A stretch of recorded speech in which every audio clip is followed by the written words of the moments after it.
Welcome back to Action Figure Obsession here on the Avian and Loaded channel. It's me, your old pal Avian and Loaded, and I'm still thinking about an Avengers supervillains display. I have an Avengers display, West Coast Avengers. I have a Defenders display, which is sort of, connected to Avengers in a number of ways, the Defenders. And the original Defenders, not the Daredevil, Luke Cage, Iron Fist, and Jessica Jones Defenders that they made up a few years ago. No, with the Defenders, I'm talking about Doctor Strange, Namor the Submariner, the Hulk, Silver Surfer, Valkyrie, and quite a few other characters over the years. Defenders was a great comic, on and off. It had some really good runs, but is kind of forgotten to history at this point, I think. They did try to revive it. I think was it Eric Larson tried to revive the that version of the Defenders, the original. I don't know if it was late 60s or very early 70s Defenders, Doctor Strange, the Hulk, and Silver Surfer and Submariner version. God, it was probably 15 or 20 years ago now, that Eric Larson Defenders little burst of comics, but anyway, yeah, I do consider the Defenders to be Avengers adjacent, which is why they are in my Avengers Tower display. I'm thinking either Hydra or Asgard may get moved in favor of an Avengers villains display. And it occurred to me, if you saw my video the other day where I was kind of having trouble thinking, who do I have that could be in an Avengers villains display? I had the epiphany, I think, last night.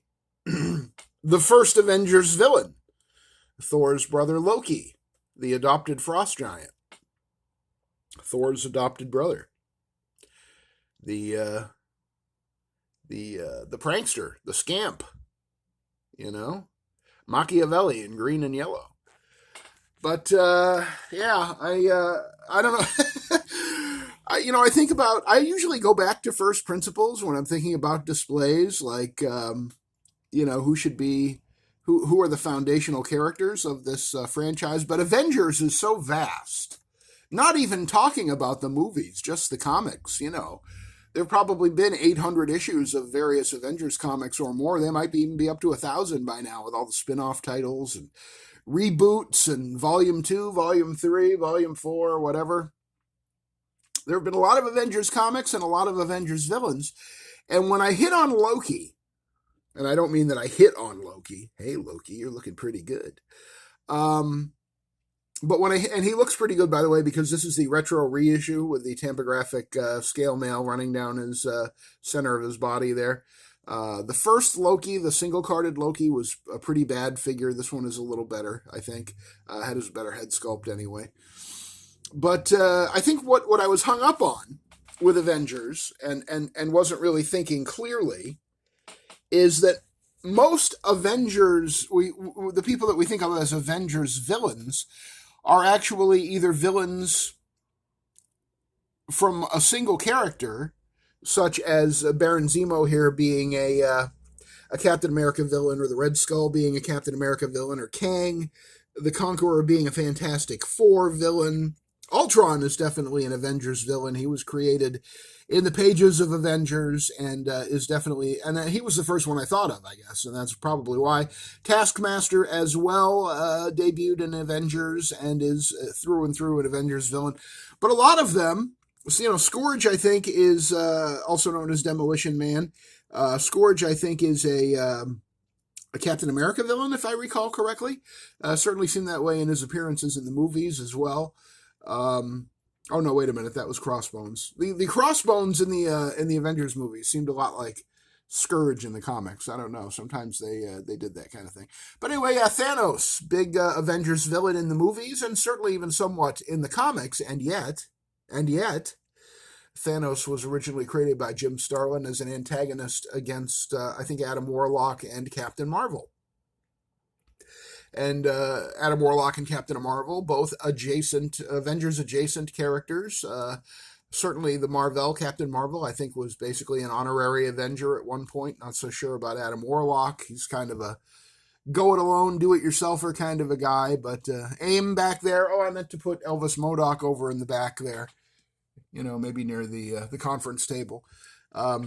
The two AIM guys there, the yellow guys in the middle of the screen, AIM, I think is basically an anti-Avengers organization, but primarily I think they debuted in the pages of Jack Kirby's Captain America, if I recall correctly. So the thing that was really throwing me in trying to think of who should be in an Avengers display is, well, first of all, I wasn't thinking that hard, honestly, and I did zero research, because if there's one thing you can count on with Avian and Loaded, it's zero research. It's all gut and all sense memory and muscle memory and everything but actual memory. Oh, my memories are all alone in the moonlight, and I can't get the light to come on. But yeah, the thing that was hanging me up, I think, is the fact that most Avengers villains, and I really mean most, not all, like Ultron and Tony Masters over here, definitely Avengers villains through and through. They debuted in Avengers and primarily fight the Avengers. But a lot of the other guys that go up against the Avengers, Kang and Doctor Doom, hey, you said that as if they're two different characters. Baron Zemo, all these guys, originally were villains of one of the Avengers, and then, end up taking them all on. And that was the leap that my brain made when I thought about Loki. When I was like, oh yeah, Loki was the original villain in Avengers #1. Why didn't I remember that? I didn't remember that because he's in my Thor display, my Asgard display. Remember to guard your as. And, so once I thought of Loki, then that was what made me go, oh yeah. Well, I think of him as a Thor villain, even though he's, Thor's adopted brother. He's also, his main antagonist in the comics and the movies. And once I made that little snap, whoa, yeah, Loki. I didn't think of him because he's in my Asgard display. Then I thought, well, what about, Kang? Kang has gone up against the Avengers many times. Earth's Mightiest Heroes, there was a great Kang story. Kurt Busiek and Alan Davis did a great story, Kang versus the Avengers. I'm sure Scourge fought the Avengers. He's in my Shield display currently. I pulled most of these guys out of displays to bring them over here, the ones that weren't already on the work table, Zemo and Loki and Scourge and one of the AIM guys. But I think that what I'm basically looking for, you ever watched the Super Friends, the 1970s DC cartoon with the Justice League, but it was called the Super Friends, I guess, because it was meant for 4-year-olds. And how they had their Hall of Justice, but then there was the Legion of Doom that, held their meetings in that giant skull-shaped building out in the swamp. Remember that? Oh my God. If you don't know what I'm talking about, please do an image search for Super Friends Legion of Doom headquarters. That is one of the most iconic superhero / comic book / animated superhero show. Just one of the most iconic visual memories of my childhood, because when I was watching Super Friends when I was 8-10 years old, and they would cut to that swamp and that horrible-looking skull-shaped headquarters of the Legion of Doom. Oh, my God, I was in heaven. I was absolutely in heaven. And that's basically what I want to do with this Avengers display. I want to have a Legion of Doom, sort of Marvel style. And I'm just now thinking there's another guy who belongs in this lineup. And thankfully, can I do this without knocking anybody over? Where is he? There he is. Do you know who I'm talking about? Another Avengers villain of relatively recent vintage. I mean, only within the last 20 years or so, which is nothing in Marvel time. I mean, Marvel's coming up on its 90th anniversary. But yeah, the Iron Patriot, right? Or whatever the hell he was called when he was running the Dark Avengers. Norman Osborn. How did I forget him? Well, I forgot him because he's a Spider-Man villain. That is how I forgot Norman Osborn when pondering Avengers villains, but he's one of the biggest.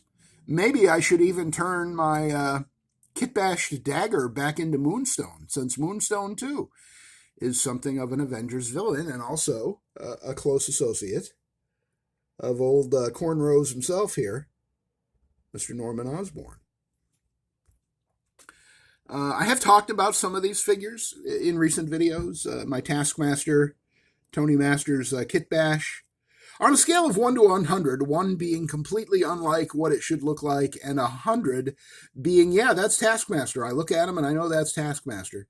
How good is my Taskmaster kit bash? I'm just curious what you think. Because when I look at that, I mean, I look at some of my kit bashes, like the Iron King here, and I love my Iron King kit bash, don't get me wrong. I would love to put him in with some Avengers villains.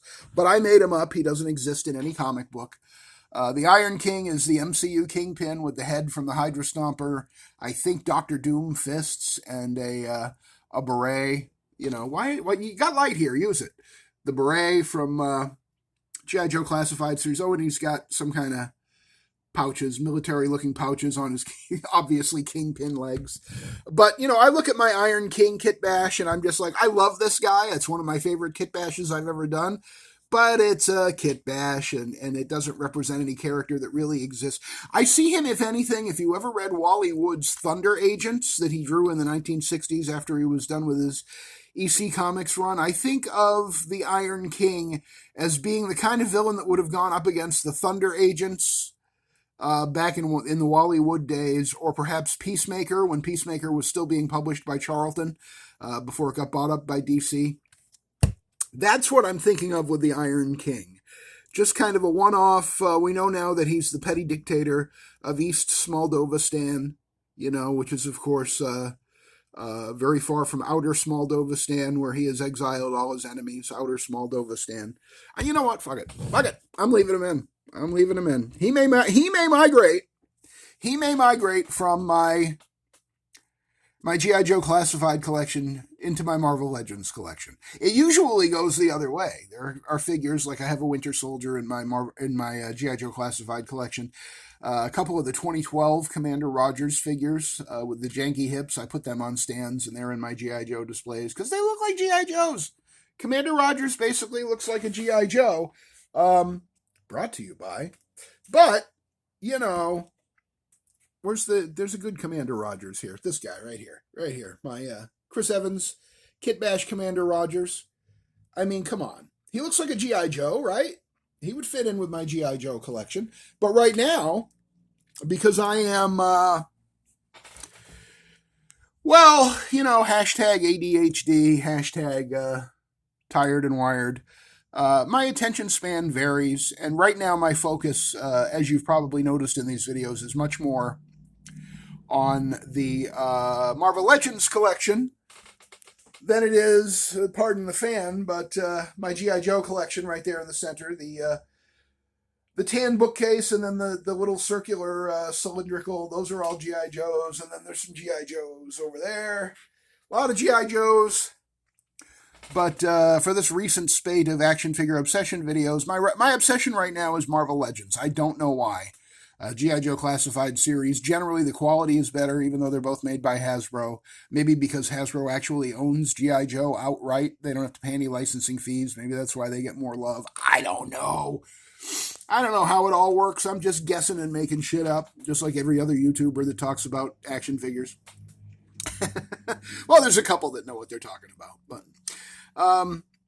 but yeah, I might leave the Iron King in this potential Avengers display. I mean, couldn't you just picture, you know, the Iron King teaming up with Norman Osborn, and they got Scourge as their, you know, sort of enforcer. I mean, look at that! Look at it, the gray suit and the silver highlights on Scourge, and the iron mask and gloves on the Iron King. I mean, good God. Good God, there's a story right there. The whole story is right there. Go ahead and steal it, Marvel. Steal the Iron King. I don't care. Look at him. He's friggin' great. He's friggin' great. Dr. Doom's chief rival in Eastern Europe. You know, Dr. Doom rules Latveria. The Iron King rules over East Smaldovastan. And when he crushes his enemies, he either crushes them and destroys them and kills them outright, or he ships them off to outer Smaldovastan, where it's 90 degrees below zero Celsius. That's colder than Fahrenheit, right? What? No, I don't know either. I don't know. Hell if I know. Math is not my thing. So yeah, I'm thinking about an Avengers villains display. Oh, and you know who else I could throw in? It just occurred to me. It just now occurred to me because there's 9 of them here on the work table, and I just picked one up without dropping it. Who's a Hawkeye villain? Hawkeye's an Avenger. Who's Hawkeye fight? That's right, the Tracksuit Draculas, the Tracksuit Mafia. Maybe time to dig one of their unmasked civilian heads out and let him be the representative of the Tracksuit Mafia in my Avengers display. He is, by the way, wielding a real-world shotgun, the name of which I forget, that was manufactured by Action Force, by Valaverse Action Force, probably designed by Mark II Designs. Mark II Designs does most of the weapons designs for Valaverse, so far as I know. So let's just review, my friends, my dear, dear friends in toys. Going left to right and sort of back and forth. In red, we have the Tracksuit Mafia. I think that would be a good, just one of those guys. I've got a whole bunch more of them over here. You know, I bought a bunch of those. I actually bought more than these, but then took some back because I realized I really didn't need that many. But yeah, Tracksuit Mafia there on the near left, I guess, and then the Taskmaster, Tony Masters, Tony Masterson, Tony Masters, Masters. It's Tony Masters, right? I can't. Memory not memorying. Ultron there behind Taskmaster. You got a couple AIM guys in yellow, the Beekeeper helmet, and the Scourge. Oh, by the way, did you notice the Scourge helmet? So this guy and this guy both wearing the same helmet. Isn't it amazing what a different paint deco or a different color plastic can do? I mean, did you even notice that they were the same mask? I love that mask, too. I wish they would have used it more. I think those are the only 2 times it got used in the Marvel Legends line. This figure, by the way, this Scourge of the Underworld figure, which was a running change in one of the Hasbro Marvel Legends waves around 2015 or 2016. He and somebody else were sharing a box. I forget what the other character was. Somebody similar to Scourge in a way.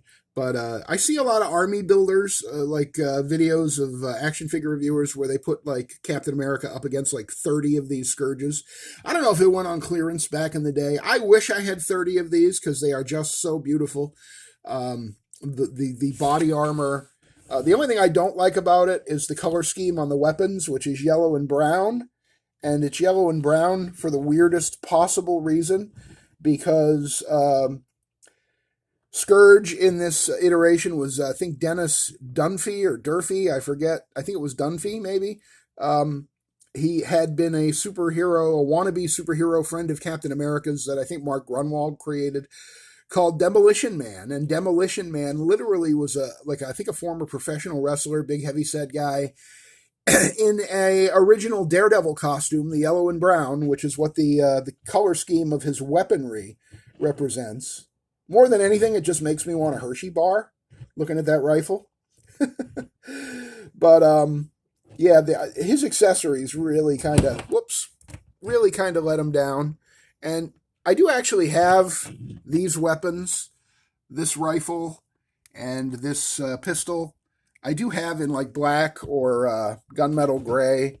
I probably should replace them in his hand and in his holster because they just look so silly, that color scheme. But it's supposed to represent when he was Demolition Man, Captain America's sort of addle-pated buddy who ran around thinking he was a superhero. Oh, he wore a Daredevil uniform, but with a Wolverine mask. So like the brown costume Wolverine mask with the brown and yellow Daredevil costume. That was the Demolition Man that appeared in Mark Grunwald's Captain America. Much more fearsome, much more intimidating after he was transformed into the Scourge of the Underworld. Isn't he a great-looking figure? And he would be a great army builder. I think I paid $30 for this guy at a vintage toy store, something like that. And at $30, I can't afford to army build. But boy, if I had the money on me when he was new, I would have had a lot more Scourges of the Underworld than I ended up having. So Loki, the Iron King, Baron Zemo, we got your Secret Wars Doom back there. And in fact, for this display, I may even pluck my classic Kirby Doctor Doom out of the Kirby display and put him in the Avengers display. We got the Marvel Now Thanos, and I have 2 of this guy, I just recently found out. The other one is doing duty in my Marvel vs. Capcom display, and he does not have the Infinity Gauntlet. You may remember I was saying that I thought that that piece was swappable. If you see on his hand there in the center of the screen, the Infinity Gauntlet, that is swappable to make it into a more normal hand like his right hand. And the version of this, it's the same exact figure. The version of this one that I have in my Marvel vs. Capcom display does not have the Infinity Gauntlet. So apparently at some point I must have had two of these, and one of them was probably bought loose and didn't have all the accessories, because I do not have enough to kit them both out either way. It's a one or the other kind of proposition, so I think I only have one Infinity Gauntlet to go around between the two of them, but that's fine. Thanos does not always have to have the Infinity Gauntlet, because I read the comics, and he didn't always have the Infinity Gauntlet. All right, we got my kit-bashed militant Red Skull here. We got the two AIM guys. We got Kang. We got Sir Norman of Osborn. Probably truly the most demonic and villainous of any of these guys. Maybe matched with Doctor Doom for just pure evil, Norman Osborn. And I know they kind of reformed him a little in Spider-Man comics over the last 10 years. I'm not sure where we're at with that. Where we're at with that right now, as far as Norman Osborn's current... There should be a website where you should just be able to look up any Marvel Comics character and find out what their current status quo is and how they got that way. There should just be, like, they could call it like, W's a nice letter. They could call it like Wiktionary. Wiktionary? Wikipediatric?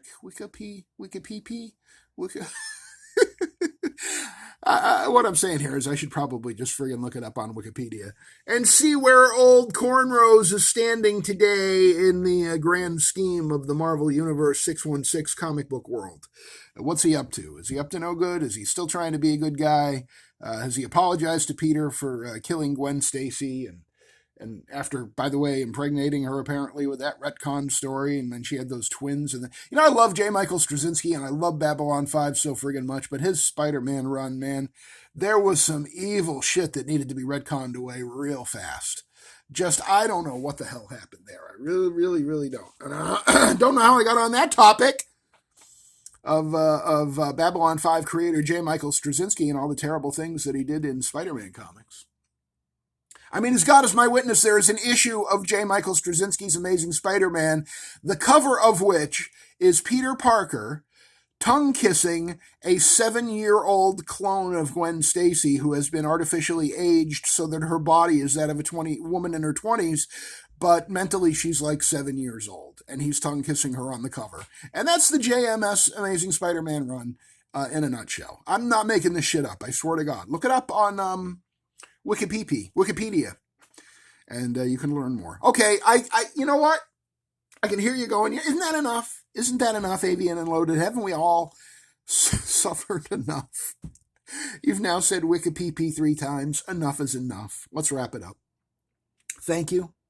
Thank you for joining me for this Avian and Loaded Considers an Avengers, dedicated Avengers villains display. How's it looking? Any other suggestions? Leave them in the comments. Who should I take out? Who should I add in? Keeping in mind that they have to be in my collection, but I do have about 600 Marvel Legends. 500, probably 500 Marvel Legends. And then 400, almost 400 classifieds. Then another 100, Mafex and Valaverse, Action Force, and NECA and all kinds of stuff like that. It's a big collection, though, folks. So if you're thinking of another villain, maybe I have him. Or her. Ooh, I got Titania. Titania's way in the back on my Bronze Age shelf. I just thought of that. Titania's an Avengers villain, right? Am I wrong? Yeah, this is a big sausage party, Avian and Loaded. Let's bring Titania in to add some BCE to the festivities. You know what that stands for, right? Yeah, some feminine energy, we'll call it.